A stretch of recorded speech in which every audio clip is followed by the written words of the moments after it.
প্রতিটা রুহু, প্রতিটা মানুষ মালাকুল মাউতকে দেখতে পায়। আপনিও দেখবেন, আমিও দেখব। মুমিনদের কাছে এসে মালাকুল মাউত একজন যুবকের বেশে সাদা ধবধবে জুব্বা পরে সুগন্ধি মেখে মুমূর্ষু ব্যক্তির শিয়রে বসে বলে, ইয়া আইয়াতুহান নাফসুল মুতমাইন্নাহ, হে প্রশান্ত আত্মা, উখরুজি ইলা মাগফিরাতুল্লাহি ওয়া রিদওয়ানি, আল্লাহর ক্ষমা আর দয়ার দিকে বের হয়ে আসো। বলা মাত্রই মুমিনের আত্মাটা স্মুথলি বের হয়ে আসে। কাফান মিন আকফানিল জান্নাহ, হানুত মিন হানুতিল জান্নাহ, জান্নাত থেকে আনা সুগন্ধি কাফনের মধ্যে পেঁচিয়ে তিনি রূহটাকে নিয়ে ইল্লিনে চলে যায়। সরাসরি দেখে মালাকুল মাউতকে। আর যারা ইসলাম বিরোধী, কোরআন বিরোধী, তাদের সামনে এসে মালাকুল মাউত ত্রাস সৃষ্টি করে। আগে ধমক। হাইওয়েতে মাঝে মাঝে ডাকাতি হয় না? বাসগুলোর মধ্যে যখন ডাকাতি হয়, বাসে থাকে 50 জন, ডাকাত ঢুকে 5 জন। এই 5 জনের ভয়ে সবগুলো পেশাব করে দেয়, কারণ ত্রাস সৃষ্টি করে। এসেই চাইনিজ কুড়াল দিয়ে আগে কুবায় দেয় 4-5 জনের। রক্ত দেখে কি দেওয়ার সব আগে রেডি করে রাখে। মালাকুল মাউত এসে কাফের, নাস্তিক, মুশরিকদের সামনে সেরকম একটা ত্রাস সৃষ্টি করে। ভয়ে লোকটা কাঁপতে থাকে। ওর কাছে ভদ্র ভাষায় কথা বলে না, সুন্দর জামা পরে আসে না, কালো কুচকুচে চেহারা, ভয়ঙ্কর একটা রূপ নিয়ে, আকৃতি নিয়ে ইসলাম বিরোধীদের মাথার সামনে আসে। দুর্গন্ধযুক্ত চেহারার দেহ নিয়ে ধমক দিয়ে বলে, ও পাপাত্তা, ইয়া আইয়াতুহান নাফসুল খাবিসা উখরুজি ইলা গাদাবিল্লাহ, হে পাপাত্তা, আল্লাহর রাগ, ক্রোধ আর গজবের দিকে বের হয়ে আয়। মুমিনের আত্মা বলার সাথে সাথে যেমনি মুমিনের দেহ থেকে বের হয়ে জান্নাতি কাফনের ভেতরে ঢুকে, কাফেরদের আত্মাও কি এরকম তাড়াতাড়ি বেরোতে চায় নাকি? কাফেরদের আত্মা বেরোতে চায় না। ডানে দৌড়, বায়ে দৌড়, সামনে দৌড়, পেছনে দৌড়, আহা, দৌড়াদৌড়ি করে। মালাকুল মাউত এটাকে টেনে হিচড়ে, একটা জীবিত ছাগলকে জবাই না করে তার চামড়া উল্টার দিকে টেনে হিচড়ে বের করলে ছাগলটা যত কষ্ট পায়, এর চেয়ে কমসে কম 70 গুণ বেশি কষ্ট দিয়ে কাফের, মুশরিক আর গাদ্দারদের রূহ কবজ করা হয়। আল্লাহ এই পরিস্থিতি থেকে তুমি আমাদের বাঁচাও। মুমিনদের রূহ যেমনি কবজ হয়, ওইভাবে রূহ কবজের ব্যবস্থা করে দিও। ঈমানের মৃত্যু নসিব করে দিও, শাহিদি মৃত্যু নসিব করে দিও। আমাকে শহীদ করে সেই মিছিলে শামিল করে নিও, যে মিছিলের নেতা মীর হামজা, খোবায়েবে খাব্বাব, আল্লাহর কাছে ছিল অতি প্রিয়, শামিল করে নিও। আমাকে শহীদ করে সেই মিছিলে শামিল করে নিও। পড়েন আমিন। আরো জোরে পড়েন আমিন। তার মানে বিমান দুর্ঘটনায় হোক, কিংবা লঞ্চ ডুবিতে হোক, কিংবা আগুনে পড়ে হোক, কিংবা আত্মঘাতী হামলায় হোক, যে যেখানেই মারা যায়, কবরের 3টা প্রশ্ন তার জন্য আছে না নাই? ইসলাম বিরোধীদের জন্য প্রশ্ন 3টা, আপনারা যারা মুমিন তাদের জন্য 4টা, আপনাদের জন্য একটা বেশি। আলহামদুলিল্লাহ কোন? কবরে এসে প্রথম প্রশ্ন করবে মুনকার নাকির যখন চলে আসবে, 40 কদম যখন আত্মীয় স্বজনরা লাশটাকে কবরের মধ্যে দিয়ে 40 কদম চলে যায়, তখনই ফেরেশতা চলে আসে। আহা, শেষ, সব শেষ। এসে পরীক্ষা শুরু। মার রব্বুক, তোর রবের নাম কি? চিল্লায় বলেন, আমাদের রবের নাম কি? আমরা বলবো রব্বি আল্লাহ, আল্লাহ আমারে রব। দমে দমে তনু মনে তারি অনুভব। পড়েন, আল্লাহ আমারে রব। তোমার দুনিয়াতে আমি যেদিকে তাকাই, অথই নিয়ামতে ডুবে আছি সবাই। পাখপাখালির গানে শুনি তাসবিহ কল রব, তাসবিহ কল রব, আল্লাহ আমারে রব। প্রথম প্রশ্ন, তোমার রব কে? আমরা বলবো আমাদের রব আল্লাহ। দ্বিতীয় প্রশ্ন, ওমা দীনুক, তোমার ধর্মের নাম কি? আমরা কি বলবো? তৃতীয় প্রশ্ন, বিশ্বনবীর চেহারা দেখিয়ে বলা হবে আতারিফু হাদার রাজুল, এই লোকটারে চিনো নাকি? আমরা বলবো চিনি, আমাদের প্রাণের নবী, ঠিক কি না? চাঁদের চেয়ে সুন্দর তুমি নবী আমার কমলিহিওয়ালা, দু জাহানের বাদশা তুমি প্যারা নবী সাল্লে আলা, চাঁদের চেয়ে সুন্দর তুমি নবী আমার কমলিহিওয়ালা, ঠিক কি না? তিনটা প্রশ্নের যথাযথ উত্তর যখন দিয়ে দিলেন, আপনার জন্য অতিরিক্ত আরেকটা প্রশ্ন করা হবে, ওয়ামা ইলমুক, তোমার নলেজ কি?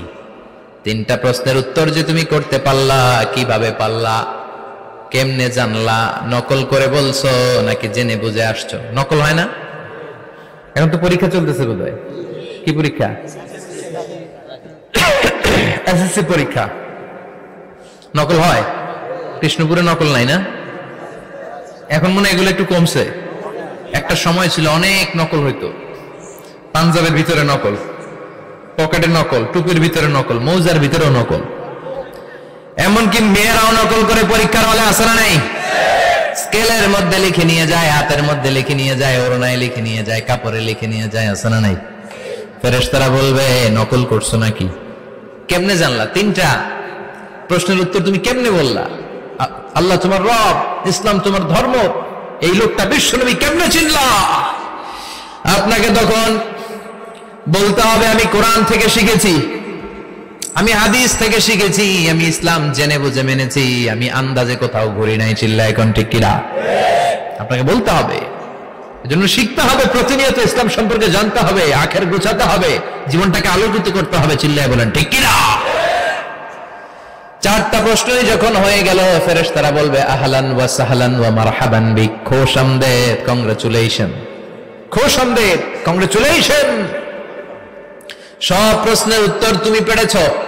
ফায়ুফসাহু লাহু কবরুহু ৭০ যিরান, আপনার কবরটারে ৭০ হাত লম্বা করে দেয়া হবে। ওয়া ইফতাহু লাহু বাবুন ইলাল জান্নাহ, আপনার কবর থেকে জান্নাতের দিকে দরজা খুলে দেয়া হবে। ওয়া ইউলবাসু মিন লিবাসি আহলিল জান্নাহ, জান্নাতের দুইটা রেশমি কাপড়ের পোশাক এনে আপনারে পরিয়ে দেয়া হবে। আর বলা হবে নাম কানাও মিলা আরুস, ঘুমাও, sleep, you should get some sleep now, তোমাকে লম্বা সময় পাড়ি দিতে হবে, ঘুমাও। কানাও মিলা আরুস, যেমনি বর বাসর রাতে আরামসে ঘুম দেয়, বাসর রাতে যেমনি বর কনেকে নিয়ে মধুর ঘুম দেয়, তুমিও ঘুমাও, কেউ তোমার ঘুম ভাঙবে না। মালাক ইসরাফিলের কিয়ামতের জন্য ইসরাফিলের সিংহায় যে ফুৎকার আছে, ওই ফুৎকার ছাড়া কোনো কিছুই তোমার ঘুম ভাঙাতে পারবে না। আলহামদুলিল্লাহ পড়েন। আল্লাহ আমরাও যেন চারটা প্রশ্নের উত্তর দিয়ে লম্বা একটা ঘুম দিতে পারি, পড়ে না আমিন।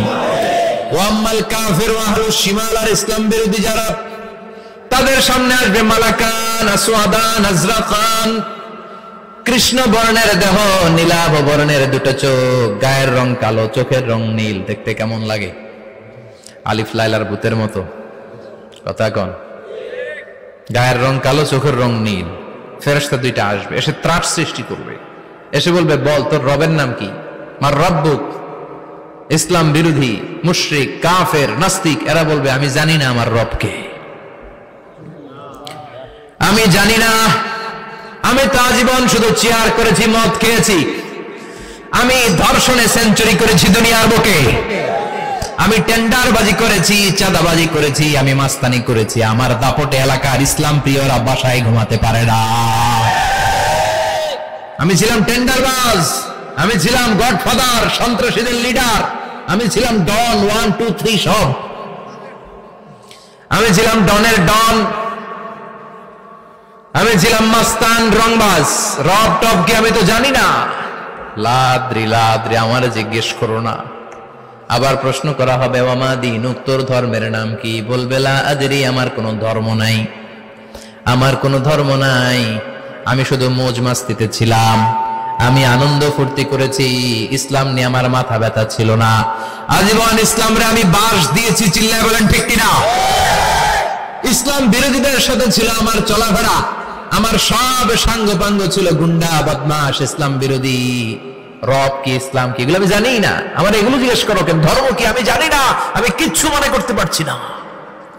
3 নাম্বার প্রশ্ন করা হবে আতারিফু হাদার রাজুল, দেখো তো এই লোকটারে চিনো কিনা? কয় না, চিনি না, তবে মনে হয় এই লোকটারে দুনিয়ার বুকে আমি গালি দিতাম, এই লোকটার বিরোধিতা করতাম, ব্লগের মধ্যে এই লোকটার ব্যাপারে কুৎসা রটনা করতাম, এই লোকটার কার্টুন বানিয়ে আমি হিংসা ছড়িয়ে দিতাম, এই লোকটার ব্যাপারে আমি এলাকার মধ্যে অপপ্রচার চালাতাম। ফেরেশতারা বলবে তাই, এই ছিল তো ডিউটি। দাঁড়া, এখনই আমাদের খেলা শুরু, এখনই শুরু। ফায়ুতরাকু বিমাতারিক মিন হাদিদ, লোহার একটা হাতুড়ি দিয়ে মাথা থেকে পা পর্যন্ত পিটানো হবে, পিটিয়ে ওর গোশতের হাড্ডিগুলোকে থেতলে ফেলা হবে। ওয়ায়ুকালু লিল আরদি ইলতাইমি, কবরের দুই পাশের মাটিরে বলা হবে এবার দুই দিক থেকে তোরা চাপ দে। চাপ দেয়া হবে, ধাক্কা ধাক্কি করেও সে সুবিধা করতে পারবে না। মাটি আস্তে আস্তে আস্তে আস্তে দেহের দুই দিকে লেগে এমন জোরে দুইটা চাপ দিবে, ফাতাখতালিফা আদলাউহু, তার ডান পাশের পাজরের হাড্ডি বাম দিকে ঢুকে যাবে, বাম দিকের হাড্ডি ডানে চলে যাবে। বিশ্বনবী বললেন এই হাতুড়ি দিয়ে পিটানোর শাস্তি, কবরের চাপ দেওয়ার শাস্তি চলতেই থাকবে হাত্তাল কিয়ামা, কিয়ামত পর্যন্ত। আল্লাহ কবরের শাস্তি থেকে আমাদের বাঁচাও। আমরা এই আযাব পেতে চাই না, আমরা যেন ঠিকভাবে কবরের 4টা প্রশ্নের উত্তর করে দিয়ে লম্বা ঘুম দিতে পারি। আল্লাহ তুমি তৌফিক দাও। এজন্য আল্লাহ বললেন গোলাম দুনিয়া নিয়ে পাগল হয়ে থেকো না, এই দুনিয়ার জীবন আসল জীবন নয়, আসল জীবন হলো কবরের জীবন। জোরে বলেন ঠিক কিনা? এই জন্য মাঝে মাঝে কবরে যাবেন, কবরস্থানে দাঁড়িয়ে চিন্তা করবেন এই জায়গায় আমারও আসতে হবে। দিন যাবে, রাত আসবে, বৃষ্টি হবে, শীত আসবে, কেউ আমার দেখতে আসবে না, একা থাকতে হবে। একা, বড় একা, অন্ধকার, বড়ই অন্ধকার। ওই কবরের জীবনের সামান গোছানোর দরকার আছে না নাই? ওই কবরে সুখে শান্তিতে থাকতে চাইলে নামাজ পড়ার দরকার আছে না নাই? কোরআন পড়ার দরকার আছে না নাই? ছেলে মেয়েগুলোরে মানুষের মতো মানুষ করার দরকার আছে না নাই?